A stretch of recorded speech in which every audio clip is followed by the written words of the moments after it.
Capitolul 2, partea 2. Circulația în intersecții.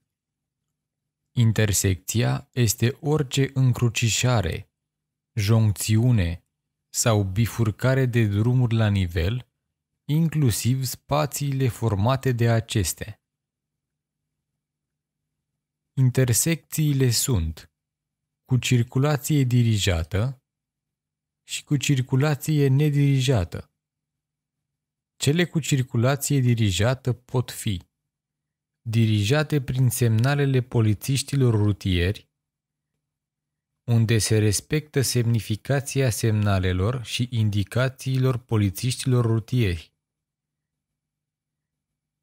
dirijate prin semnalele luminoase ale semafoarelor electrice, unde se respectă semnificația semnalelor semafoarelor electrice, dirijate prin indicatoare de reglementare a priorității de trecere, unde se respectă semnificația indicatoarelor de reglementare de prioritate, și intersecții cu sens giratoriu, unde se respectă regulile de circulație pentru intersecțiile cu sens giratoriu.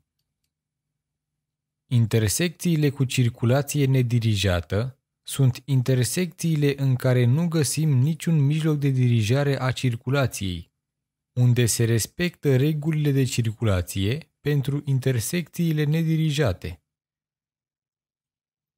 Preselecția și încadrarea pe benzi în intersecții. Zona de preselecție este porțiunea de 50 de metri până la colțul intersecției pe sensul de mers, pe fiecare drum care pătrunde în intersecție. Lungimea zonei de preselecție este de 50 de metri atât în localități cât și în afara localităților.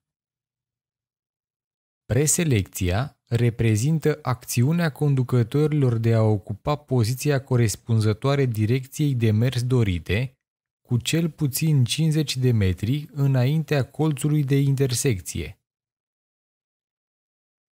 În zona de preselecție nu se poate schimba poziția de mers a vehiculului, indiferent dacă benzile sunt sau nu materializate. Dacă s-a ocupat un loc greșit față de direcția de mers dorită, suntem obligați să ne continuăm drumul conform locului pe care l-am ocupat. Conducătorii de vehicule trebuie să respecte următoarele reglementări. La intersecțiile fără marcaje de delimitare a benzilor, conducătorii vehiculelor vor ocupa în mers cu cel puțin 50 de metri înainte de intersecție următoarele poziții. Rândul de lângă axa drumului sau de lângă marcajul de separare a sensurilor, cei care vor să schimbe direcția de mers spre stânga. Rândul de lângă bordură sau acostament, cei care vor să schimbe direcția de mers spre dreapta. Oricare dintre rânduri vor ocupa cei care vor să meargă pe direcția înainte.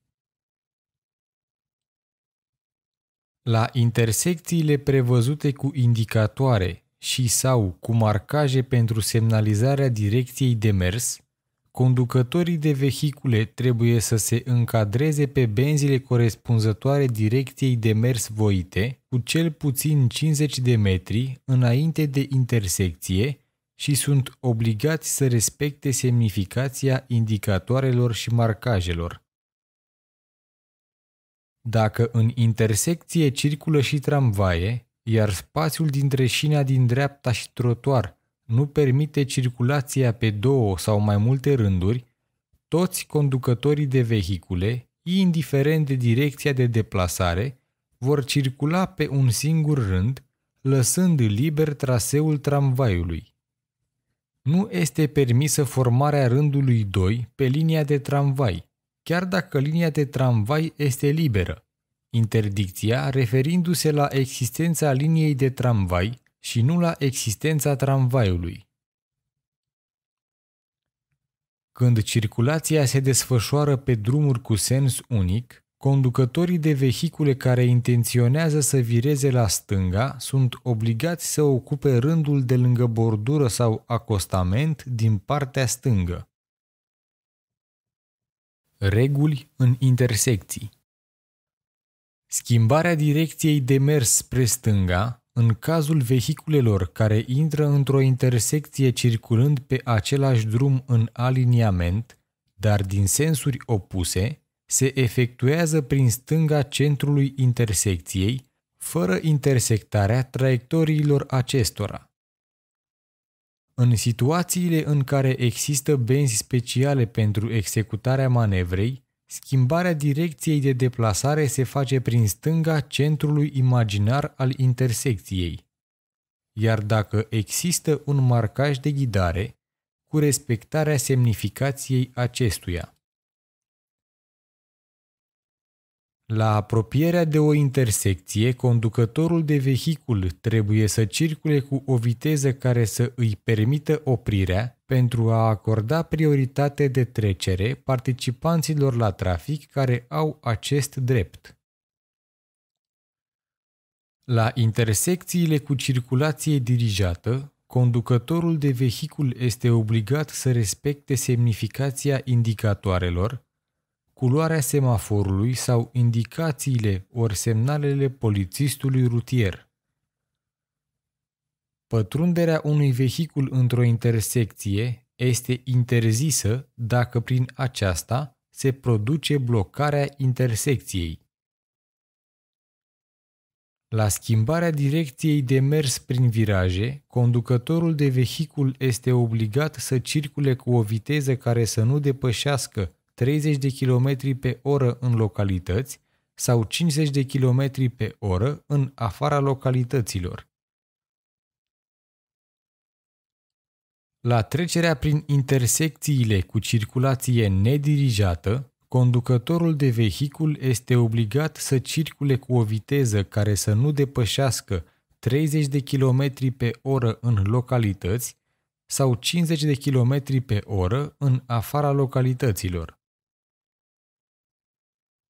Amenajările rutiere sau obstacolele din zona mediană a părții carosabile se ocolesc prin partea dreaptă.